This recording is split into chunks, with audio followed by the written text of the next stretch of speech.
Hi guys, keep watching.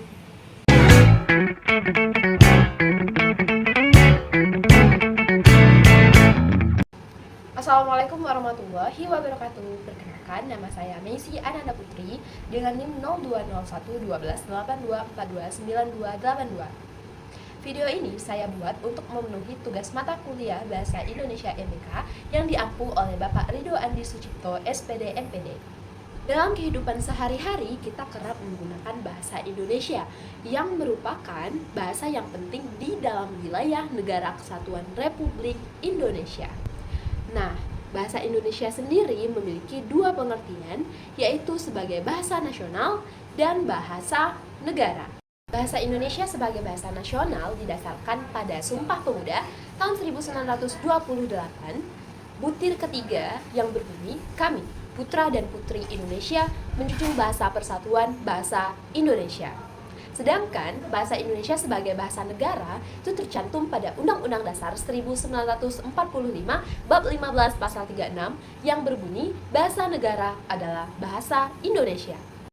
Setelah tahu bahwa bahasa Indonesia itu digunakan untuk bahasa nasional dan bahasa negara, sekarang kita jadi mempertanyakan mengapa kita harus memahami bahasa Indonesia sebagai bahasa negara dan bahasa nasional.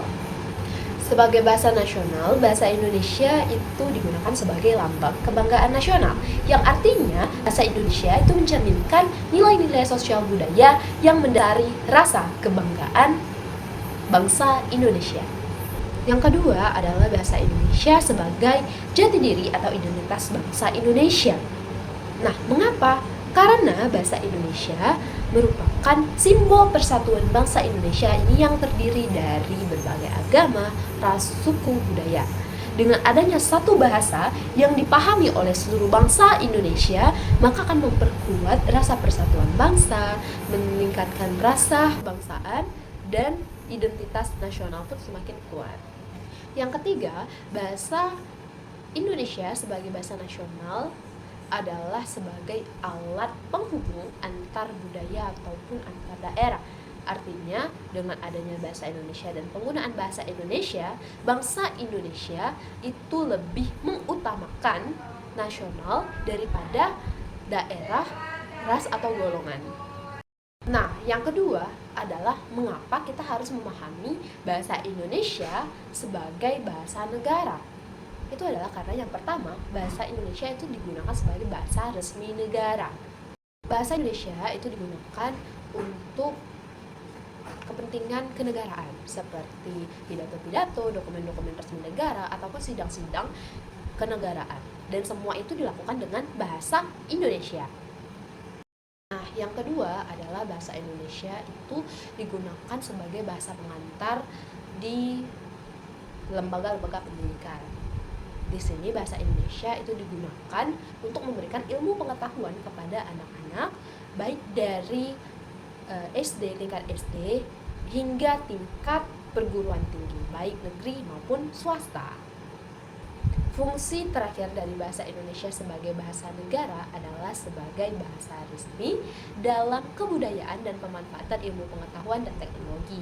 Nah, bahasa Indonesia ini digunakan sebagai alat untuk pengembangan kebudayaan dan pemanfaatan ilmu pengetahuan dan teknologi tadi, sehingga tercipta satu kesatuan negara Republik Indonesia, bukan kedaerahan.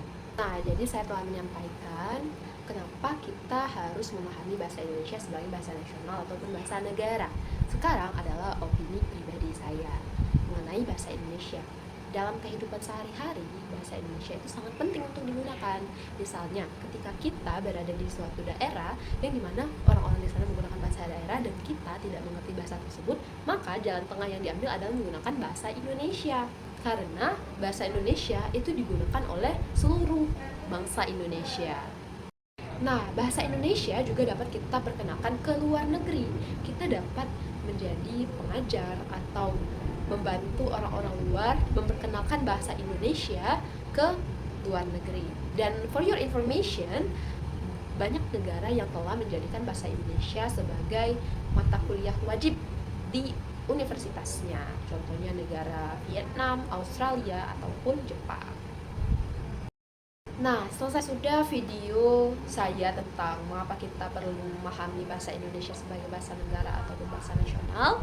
Harapan saya dengan video ini adalah dapat bermanfaat bagi yang menonton maupun bagi saya sendiri. Saya meminta maaf apabila terdapat kata-kata atau ucapan saya yang tidak enak didengar.